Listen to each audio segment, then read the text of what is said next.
In the final episode, fans were left in a state of uncertainty. Amy stood at a crossroads, torn between healing others and healing herself. Her connection with horses remains her gift, but lately that gift feels heavy. She carries hope, grief, and the unanswered question of what it really means to move on. Lou, on the other hand, faces her own kind of wilderness. As mayor and sister, she's trying to hold everything together: family, duty, and her own fragile heart. But leaders sometimes get lost, and Lou's path is about to put her strength to the ultimate test. Jack, the heart of Heartland, watches it all quietly. His wisdom has guided generations, but even he can sense that something is shifting. There's a storm coming, not one of rain or thunder, but of choices and long-buried truths rising to the surface. Tim, with his usual stubborn fire, might be the spark that sets that storm alight. As if the land itself is asking each character to demonstrate their true identity, the pull of change is felt by all of them. Imagine it as a visual: golden light over the ranch at dawn, horses moving slowly and rhythmically across a frozen field. Amy's eyes reflect the same quiet ache as the land around her: wide, lonely, and full of memory.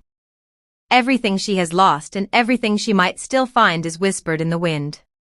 A single shot of the barn, still and silent, feels like a heartbeat paused mid-breath. The ability to transform insignificant occurrences into something profoundly personal is Heartland's gift. And it's for this reason that Episode 4 is so potent. It doesn't rush. It takes its time, letting silence speak louder than words, letting the wilderness become a mirror for every character's inner world. The title isn't just poetic, it's a promise. Stepping into the unknown and overcoming fear are the central themes of Braving the Wilderness. It's about confronting hurt, even when it's easier to ignore it. There's a powerful scene where Jack sits on the porch, cup of coffee in hand, watching the horizon. Sometimes, he says quietly, "You've got to let the wilderness teach you what comfort can't." It's one of those lines that stays with you long after the credits roll. Tim, stubborn as ever, is caught between pride and guilt. His attempts to make amends frequently result in fire rather than peace. However, Tim also encounters his own kind of wilderness that he must brave, a physical challenge, such as a rescue or rodeo, that forces him to confront what he has been avoiding. There's sweat, dirt, and redemption simmering beneath the surface. This episode reminds us that bravery isn't loud, it's often quiet, trembling, but real. Nature itself takes on a character throughout Braving the Wilderness. Pain, healing, love, and fear are all reflected in the way the wind bends the tall grass, the silence after a hard truth, and the soft light that filters through the trees. The cinematography feels poetic. Each frame is slow, deliberate, filled with emotion rather than dialogue. Midway through the episode, Amy faces her pivotal moment.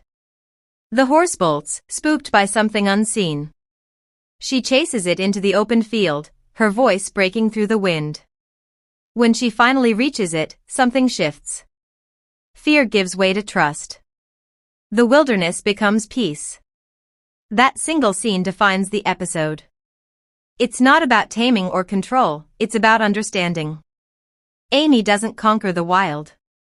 She becomes part of it. Lou doesn't escape her responsibilities, she learns to find herself again.